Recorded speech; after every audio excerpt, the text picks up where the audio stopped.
2019 में जब अमित शाह केंद्रीय मंत्री बने, गृह मंत्री बने, तो उनको एक और विभाग मिला और वो था सहकारिता विभाग। उस समय लगा था कि ये तो बड़ा बेमेल सा है, लेकिन उसका लक्ष्य दूरगामी था। सहकारिता के जरिए पूरे देश के कृषि क्षेत्र पर अपना प्रभाव जमाना, और ख़ास तौर से महाराष्ट्र में जो ये कोऑपरेटिव और कोऑपरेटिव बैंक्स के जरिए।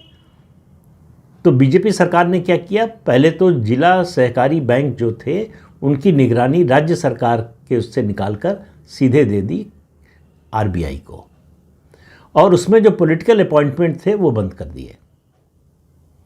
अब ये शरद पवार और उनकी राजनीति के लिए बहुत बड़ा धक्का था, लेकिन वो कहते हैं, डॉक्टर लोहिया ने कहा था कि बड़ी चट्टान एक बार में नहीं गिरती, उसको टुकड़ों टुकड़ों में गिराना पड़ता है।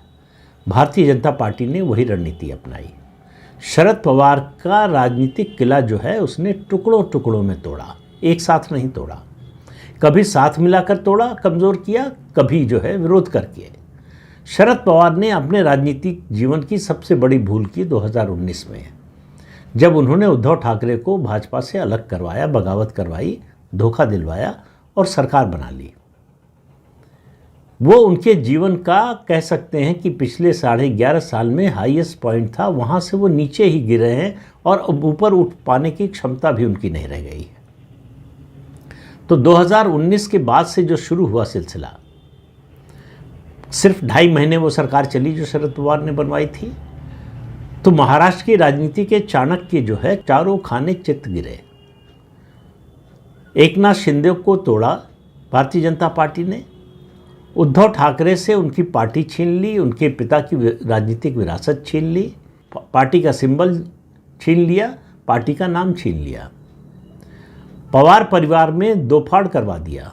भतीजा अजीत पवार बाहर निकल गया और वो भाजपा के साथ मिल गया।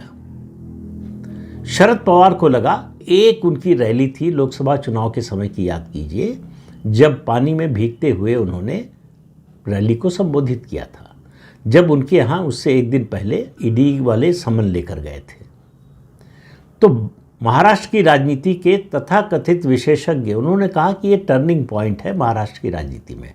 अब शरद पवार फिर से जो है खड़े हो गए हैं। ये मराठा नेता जो है वो पूरे महाराष्ट्र की राजनीति पर कब्जा होगा, जो कभी नहीं रहा। मैं बार बार कहता हूँ, उन्होंने पार्टी बनाई 1999 में, हम 2026 में हैं।